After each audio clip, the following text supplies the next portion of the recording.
নমস্কার বন্ধুরা, আপনাদের যাই হয়ে যাক ভুল করেও মহাশিবরাত্রির দিন এই ফলটি খাবেন না বা কারোর হাত থেকে এই ফলটি নেবেন না। এতে আপনার ঘর পরিবার ও ব্রত নষ্ট হয়ে যাবে। ভগবান শিবের কৃপা থেকে বঞ্চিত হবেন। ভগবান শিব আপনাদের উপর ক্রোধিত হতে পারে, আপনাদের উপর পাপ লাগতে পারে। মহাশিবরাত্রির দিন এমন ভুল কখনোই করবেন না। আর এই ফুলটি কখনোই শিবলিঙ্গে অর্পণ করবেন না। আর ভগবানের শিবের পুজো শুভ সময়ে করবেন। বন্ধুরা, যদি আপনারা ভগবান শিবকে মানেন এবং পুজো করেন তাহলে এই ভিডিওটি প্রথম থেকে শেষ পর্যন্ত দেখবেন। মহাশিবরাত্রির দিন আপনারা ব্রহ্ম মুহূর্তে ঘুম থেকে উঠবেন। তারপর আপনাদের বাড়ির নিত্য কাজ সেরে নিয়ে স্নান করে নেবেন। শুদ্ধ পরিষ্কার বস্ত্র ধারণ করবেন। শুভ সময়ের মধ্যে শিবলিঙ্গের পূজা করবেন। শিবলিঙ্গে দুধ আর জল অর্পণ করবেন। চলুন জেনে নেওয়া যাক মহাশিবরাত্রির দিন কোন 5টি ভুল কখনোই করা উচিত নয়, যাতে ভগবান শ্রী ক্রোধিত হয়ে যেতে পারে।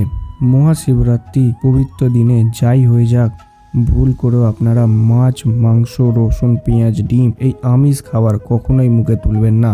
যদি মহাশিবরাত্রির দিন এইসব খাবার খান বা ঘরে আনেন তাহলে ভগবান শিবের আশীর্বাদ কখনোই থাকবে না আপনাদের ওপর।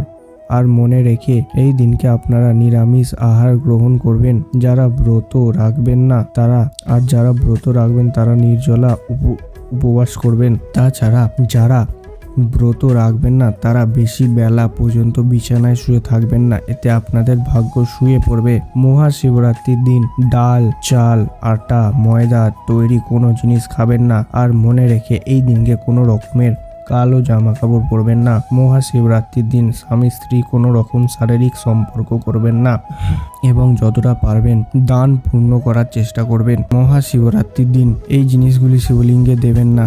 যদি ভুল করে দিয়ে দেন তাহলে ভোগ করতে হবে চরম দুর্ভাগ্য, এমনকি আপনাদের ব্রত নষ্ট হয়ে যেতে পারে। বন্ধুরা, ভুল করেও শিবলিঙ্গে তুলসী পাতা অর্পণ করবেন না। পৌরাণিক কথা অনুসারে তুলসী মাতাকে মাতা লক্ষ্মী দেবীর স্বরূপ মনে করা হয়। আর মা লক্ষ্মী হলেন ভগবান শ্রী বিষ্ণুর অর্ধাঙ্গিনী। ভগবান শ্রীকৃষ্ণ শালিগ্রামে তুলসী প্রয়োগ করা হয়, এই জন্য শিবলিঙ্গে তুলসী অর্পণ করা বর্জিত রয়েছে। দ্বিতীয়টি হলো সিঁদুর।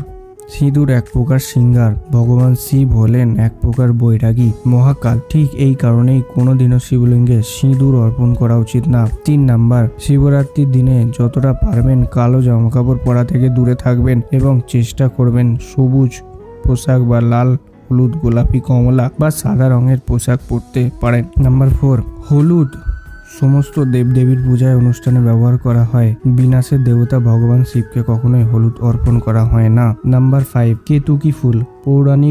পৌরাণিক কথা অনুসারে কেতুকী ফুল কখনোই শিবলিঙ্গে অর্পণ করা উচিত না, কারণ এই কেতুকী ফুল একবার ভগবান ব্রহ্মার মিথ্যা সঙ্গ দিয়েছিলেন। এই কথাটি জানার পর ভগবান শিব ক্রোধিত হয়ে যায়, কেতুকী ফুলকে অভিশাপ দিয়েছিলেন। সেই জন্যই কখনো কেতুকী ফুল শিবলিঙ্গে অর্পণ করা উচিত না। নাম্বার 6, নারকেল জল। পৌরাণিক মান্যতা অনুসারে শিবলিঙ্গে কখনোই নারকেল জল অর্পণ করা উচিত না। নাম্বার 7, শঙ্খের জল। বন্ধুরা, ভগবান শিব শঙ্খচূড় নামে এক অসুরের বধ করেছিলেন। সেই বধ করার কারণেই কখনোই শঙ্খের জল দিয়ে শিবলিঙ্গকে অভিষেক করা উচিত না। আর এই অসুর ছিল ভগবান বিষ্ণুর খুব বড় ভক্ত, সেই জন্য ভগবান বিষ্ণু পুজোতে শঙ্খ জল ছাড়া অসম্পূর্ণ হয়ে যায়। এবার আপনাদের বলতে চলেছি কি কি জিনিস শিবলিঙ্গে অর্পণ করলে আপনাদের ভাগ্য খুলে যাবে, ভগবান শিবের আশীর্বাদ পাবেন, আটকে যাওয়া কাজও চলতে শুরু করবে। প্রথম জিনিসটি হলো গঙ্গা জল। এবং আমি জানি আপনাদের গঙ্গা জলের বিষয়ে বেশি কিছু বলতে হবে না, আপনারা সবই কম বেশি হলেও এই বিষয়ে জানেন, তো আমি পরেরটাই যাচ্ছি।